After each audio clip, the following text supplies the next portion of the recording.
اللہ الرحمن الرحیم۔ السلام علیکم۔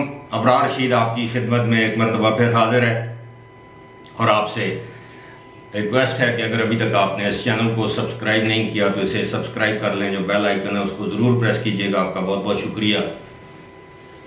خبریں یہ ہیں کہ قوم کو ایک بڑا ریلیف پیکج اور ایک بڑی خوشخبری ملنے والی ہے۔ اب اس حوالے سے بہت سی چمگوئیاں ہو رہی ہیں۔ گزشتہ روز چیچا وطنی میں ایک جلسہ عام سے خطاب کرتے ہوئے مریم نواز شریف نے بھی اس بات کا اشارہ دیا ہے۔ اس حوالے سے مختلف باتیں یا ماضی کی باتیں سامنے آتی ہیں کہ ہم ایسی قوم ہیں کہ جو بجلی آنے پر خوش ہوتی ہے۔ وہ یہ بھول جاتے ہیں کہ بجلی 4 گھنٹے نہیں تھی، لیکن جب آتی ہے لائٹ تو ہم خوشی مناتے ہیں کہ دیکھیں لائٹ آ گئی ہے۔ ہم یہ بھول جاتے ہیں کہ وہ 4 گھنٹے یا 5 گھنٹے بجلی نہیں تھی۔ اس کے ساتھ ساتھ میں مختصراً آپ کو بتاؤں کہ کراچی کی صورتحال ایک کہا یہ جا رہا ہے کہ تاریخ میں اس طرح کی شدید ترین بارشوں کی مثال کم ہی ملتی ہے، اور آج دوسرا روز ہے کہ تقریباً 60-70% جو کراچی کے جو علاقے ہیں وہ پانی میں ڈوبے ہوئے ہیں۔ بجلی نہیں ہے، ٹیلی فون یا انٹرنیٹ کی جو سہولیات ہیں لوگ اس سے محروم ہیں۔ گیس بعض علاقوں میں بند ہے، وہاں پر گیس کی ترسیل نہیں ہے، یہاں تک کہ لوگ گھروں میں کھانا نہیں بنا سکتے۔ جو ہوم ڈیلیوری یا گھر کھانا منگوانے کا جو سلسلہ ہے وہ بھی نہیں ہے، تو لوگوں کو بڑی مشکلات ہیں۔ خبروں کے مطابق 5 افراد جو ہے وہ کراچی میں بارشوں کے باعث کرنٹ لگنے سے یا مختلف حادثات میں ان کا انتقال بھی ہوا ہے۔ ساتھ ہی ساتھ اگر ہم دیکھیں تو کووڈ کے جو کیسز ہیں ایک مرتبہ پھر 5.45 اس کی شرح پہنچ گئی ہے، جو کہ گزشتہ 5 مہینے میں سب سے بلند ہے۔ تو یہ مختلف قسم کی جو آفات ہیں اس کو ان کا سامنا ہے ہم لوگوں کو۔ اللہ سے یہی دعا کرتے ہیں کہ اللہ تعالیٰ ہم پر رحم کرے، سب پر۔ لیکن بات ہو رہی تھی ریلیف کی۔ میں اکثر میرے جو ویورز ہیں وہ مجھے اس بات کا طعنہ دیتے ہیں کہ میرا تعلق شاید مسلم لیگ نون سے ہے۔ میں متعدد مرتبہ آپ سے یہ عرض کر چکا ہوں کہ آپ یقین کیجئے، میں حلفاً کہتا ہوں کہ میرا تعلق کسی سیاسی جماعت سے نہیں۔ زمانہ طالب علمی میں میں پی ایس ایف میں تھا، پیپل اسٹوڈنٹ فیڈریشن میں۔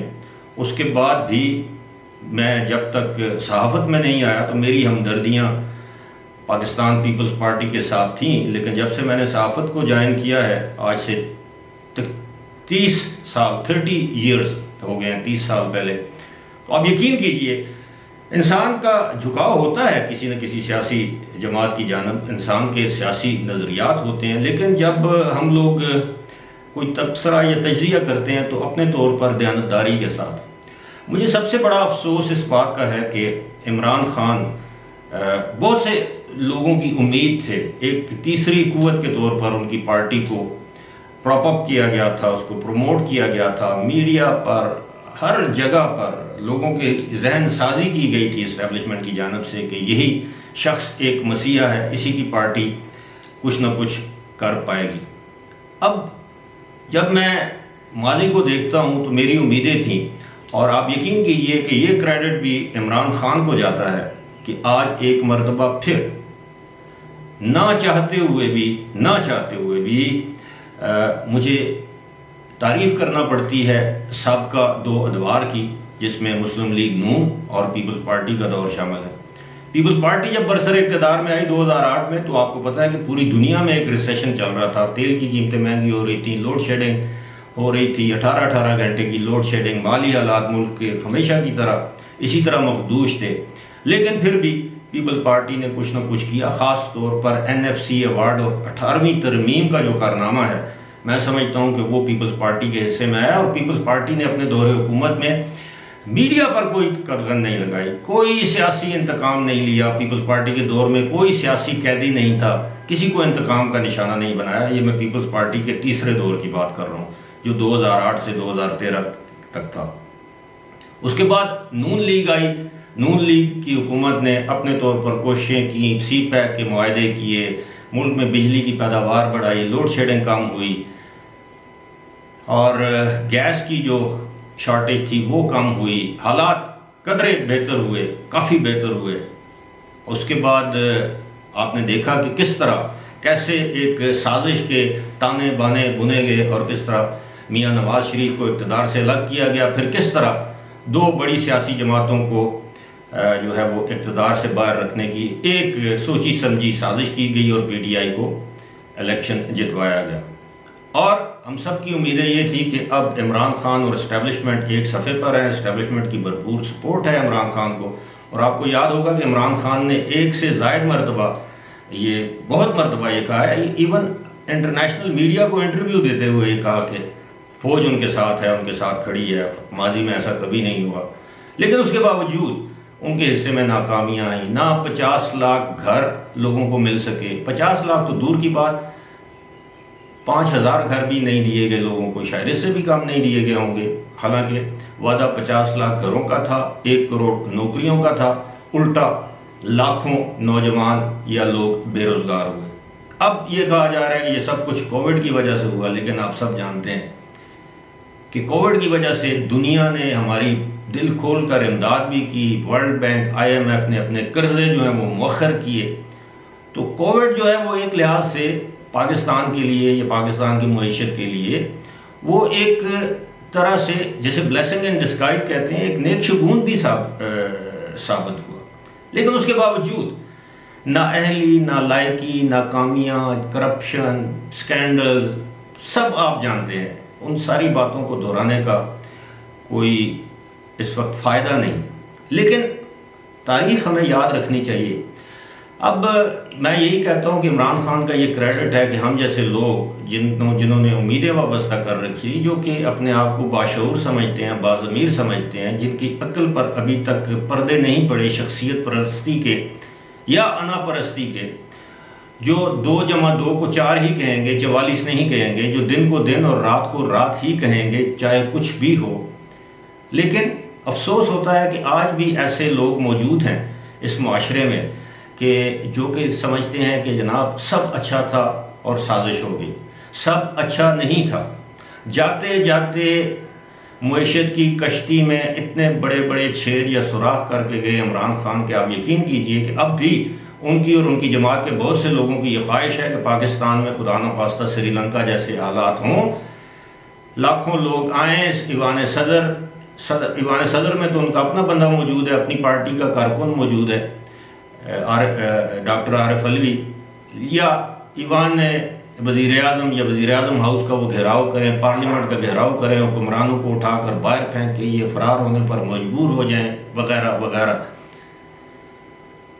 پیٹرول کی قیمتیں بڑھیں، بجلی کی قیمتیں بڑھیں، ان کے دور میں مہنگائی میں بے پناہ اضافہ ہوا، اس کے برعکس لوگوں کو نوکریوں سے نکالا گیا، لوگوں کو پابند سلاسل کیا گیا، انتقامی کارروائیاں کی گئیں، تنخواہیں بڑھائی نہیں گئیں، اور بالآخر ہم اس نہج پر پہنچ گئے جس پر آج ہم موجود ہیں۔ تو اب یہ اچھی خبر یہ آنے کو ہے، جو خوشخبری کی میں نے بات کی ہے، اطلاعات یہ ہیں کہ 15 تاریخ سے وزیر اعظم پاکستان تیل کی قیمتوں میں کمی کا اعلان کریں گے۔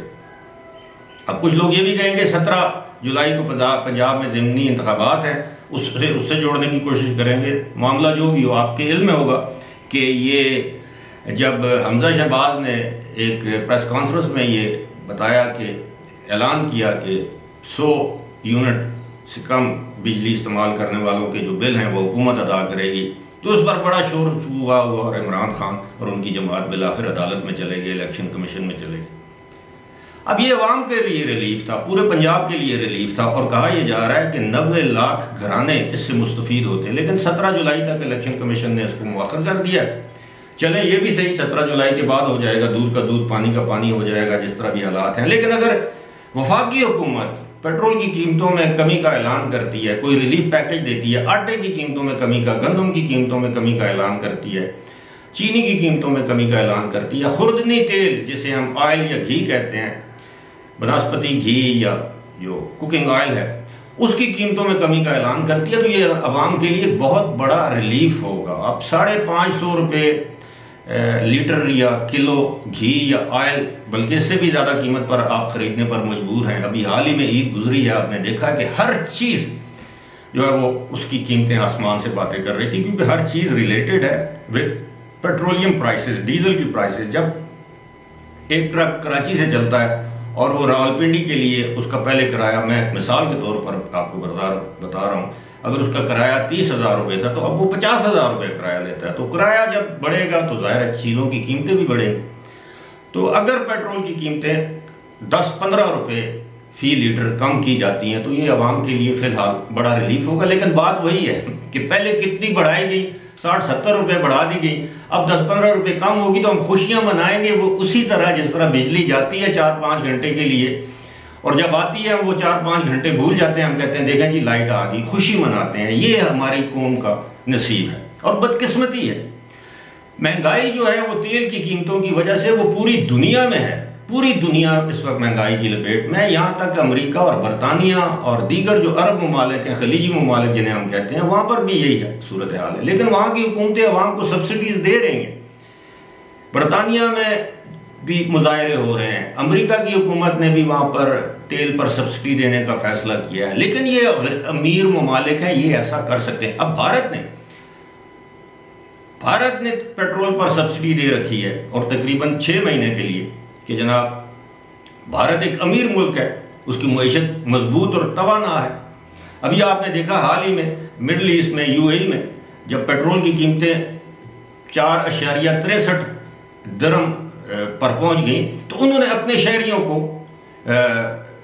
جسے کہتے ہیں انفلیشن الاؤنس دینا شروع کر دیا، پیٹرول پر سبسڈی، بجلی پر سبسڈی، دیگر یوٹیلیٹی بل پر سبسڈی دینا شروع کر دی۔ وہ لوگ افورڈ کر سکتے ہیں۔ 28 بلین درہم کا پیکج دیا صرف UAE نے اپنے شہریوں کے لیے، غیر ملکیوں کے لیے نہیں، اور یہ بنتے ہیں کوئی 7.6 ارب ڈالر۔